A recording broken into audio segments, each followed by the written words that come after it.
Alberga was inspired to write her String Quartet No. 1 after attending a physics lecture where she learned that basically everything in the universe is made out of the same stuff, stardust. Her first movement begins with what she describes as a fugue without a subject.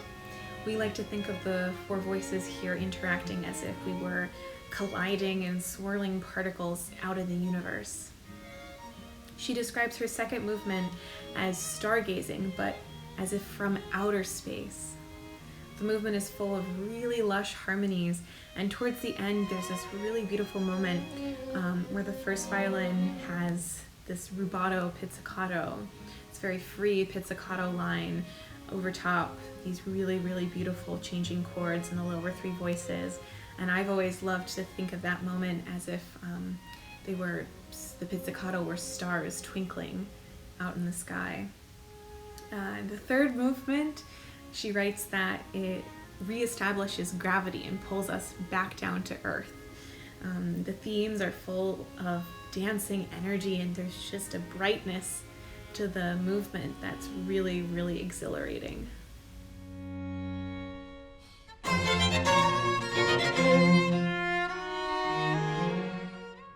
In creating this program of Dvorak, Alberga, and Schubert, we were thinking about the experience of the listener from beginning to end. The program begins with these intimate songs of unrequited love, these three movements from Dvorak's Cypresses. Following that is an explosion of color and ideas with Eleanor Alberga's String Quartet No. 1.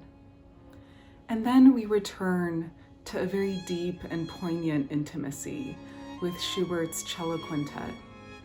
This was Schubert's final chamber work, and in it there is a sense, as in the Alberga, of exploring the world beyond our own.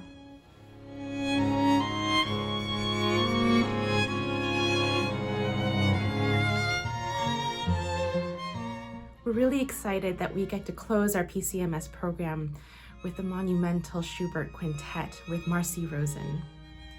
Marcy has been such a great supporter of the quartet from the very, very beginning, and for that we're so grateful. And actually this will be the first time that the quartet will get to play with her, and so we're so excited for this and for the experience of playing Schubert together. This piece is it has all of the grandeur, and also just it gets to somewhere that's so deep and personal and intimate in your soul that we're just really excited that we're going to be able to explore all of this with Marcy. On a more personal note, I met Marcy about 16 years ago at the Marlborough Music Festival, and she's had such a huge impact on how I think about music and how I approach rehearsals. And also, I'm not sure if I would have chosen a career in chamber music or become a quartet violinist if it weren't for those weeks and summers with Marcy really going deep into these great string quartet repertoire. And I still remember a performance of the Schubert Quintet at Marlborough. And I remember so clearly just the depth of her sound. And so I'm really excited that when we play together, we'll all be able to bathe in her glorious sound.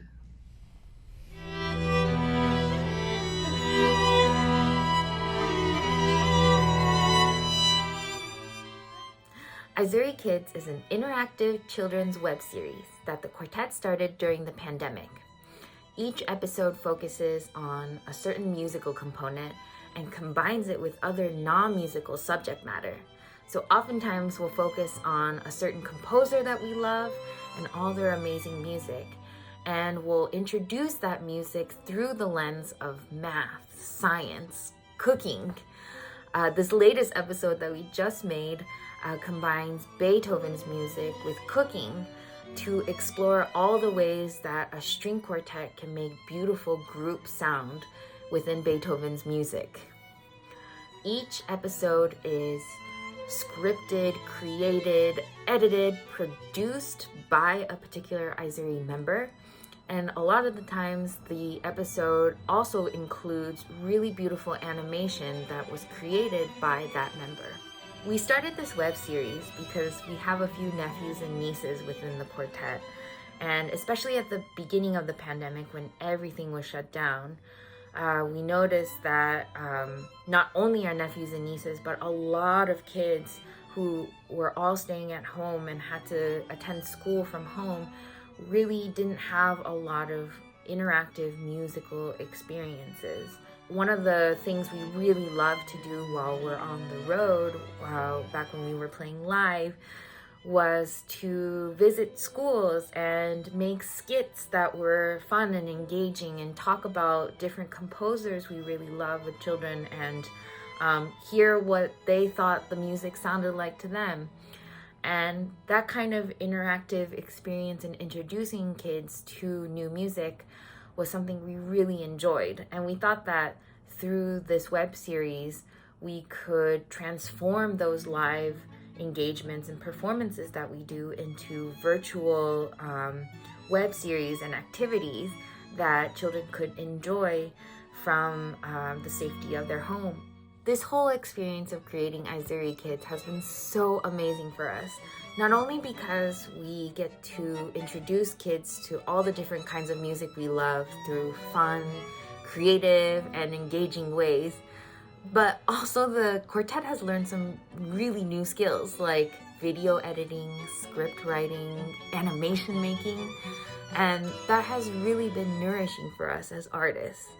And we hope that we can carry these new set of tools with us into the future of the Aizuri Quartet, and also keep creating AizuriKids episodes so that we can continue to introduce children to all the really amazing string quartet repertoire that's out there.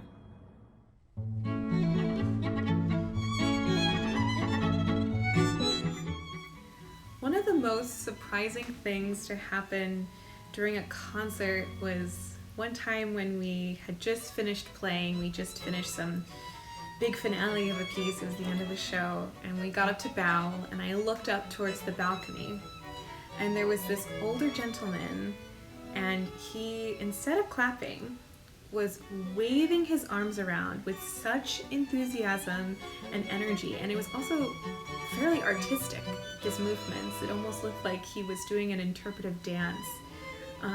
And it just brought me so much joy to see him expressing his enthusiasm for the concert that way.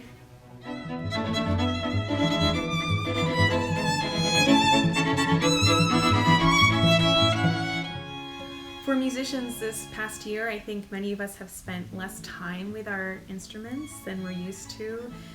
For so long we weren't in rehearsals and we weren't preparing for concerts.